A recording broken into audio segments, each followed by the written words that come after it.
नमस्कार,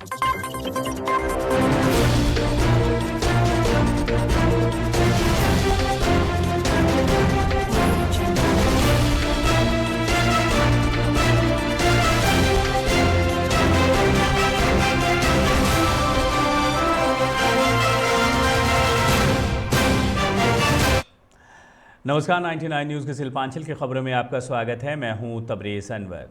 उत्तराखंड के उत्तरकाशी जिले में सिलक्यारा सुरंग के एक हिस्से के ढहने से उसमें फंसे 41 मजदूरों को बाहर निकालने की ये मशक्कत अभी भी जारी है। इसी बीच मजदूरों को बचाने के लिए कोयला मंत्रालय के निर्देश पर कोल इंडिया निदेशक ने ECL से संपर्क किया है और इस मामले में 1989 में रानीगंज के महावीर कोलियरी में कई 100 फीट नीचे खदान के अंदर मौजूद 65 खनिकों को 3 दिनों के बाद बचाया गया था। उस बारे में जानकारी ली कि उस समय रानीगंज में जो हादसा हुआ था उस समय किस प्रकार का बचाव कार्य किया गया था। उन्होंने ये भी जानकारी ली है कि उस समय कौन सी ड्रिल मशीन का उपयोग किया गया या ड्रिल मशीन कहां से आई थी।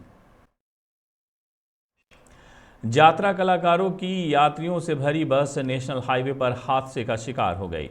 यह हादसा एक भैंस से टकराने से हुआ है। हालांकि इस घटना में कोई घायल नहीं हुआ है, लेकिन यात्रा कलाकारों को ले जा रही बस घटनास्थल पर एक बोलेरो से टकरा गई और डिवाइडर पर जाकर अटक गई। ये घटना रानीगंज के मंगलपुर में रानीगंज चौराहे के पास राष्ट्रीय राजमार्ग 19 पर हुई है। घटना की सूचना पाकर रानीगंज ट्रैफिक पुलिस और पंजाबी मोड़ फाड़ी पुलिस मौके पर पहुंची और गाड़ी को निकाला। आसनसोल नगर निगम के 58 नंबर वार्ड के निवासियों ने मेयर विधान उपाध्याय से मुलाकात की और माझी होटल से लेकर मिठानी रोड तक सड़क को बनाने की गुहार लगाई।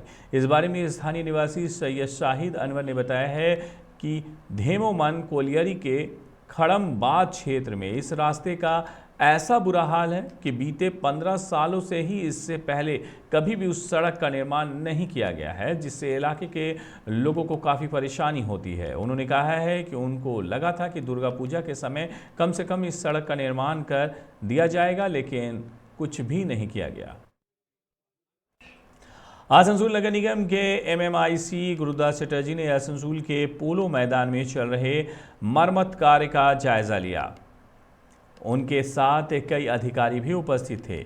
इस मौके पर चटर्जी ने कहा है कि मेयर विधान उपाध्याय ने पोलो मैदान के मरम्मत की बात कही थी। गैलरी स्टैंड सहित जहां कहीं भी मरम्मत की आवश्यकता है उन सब जगहों की मरम्मत करके रंग रोगन किया जा रहा है। इसके साथ ही उन्होंने कहा है कि जब इधर का काम हो जाएगा उसके बाद मेयर विधान उपाध्याय इसका उद्घाटन करेंगे। उसके बाद दूसरी तरफ की गैलरी का काम शुरू किया जाएगा। तृणमूल कांग्रेस के श्रमिक संगठन INTTUC नेता राजू अहलूवालिया के नेतृत्व में आज संगठन की एक बैठक हुई। इस बैठक में INTTUC से जुड़े तमाम परिवहन कर्मी मौजूद थे। राजू अहलूवालिया ने कहा है कि बस स्टैंड के रख रखाव और उसकी बेहतरी की तरफ ज़्यादा ध्यान देने की आवश्यकता है।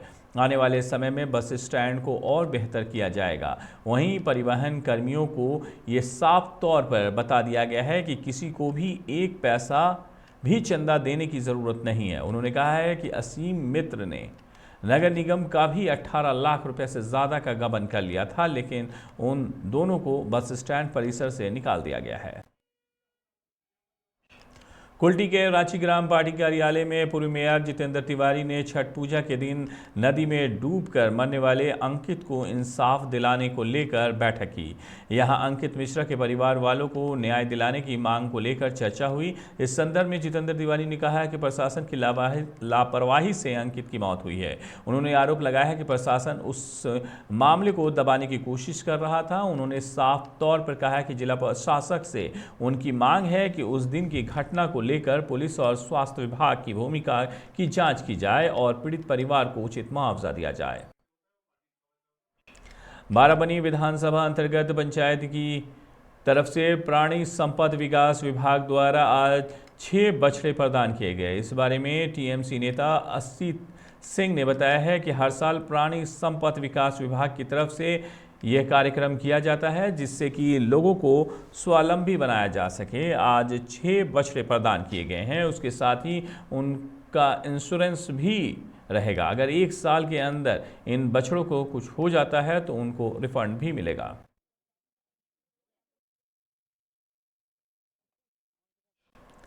99 न्यूज़ के शिल्पांचल की खबरों में फिलहाल इतना ही। धनबाद और आसपास की बाकी खबरों के लिए बने रहिए 99 न्यूज़ के साथ। नमस्कार।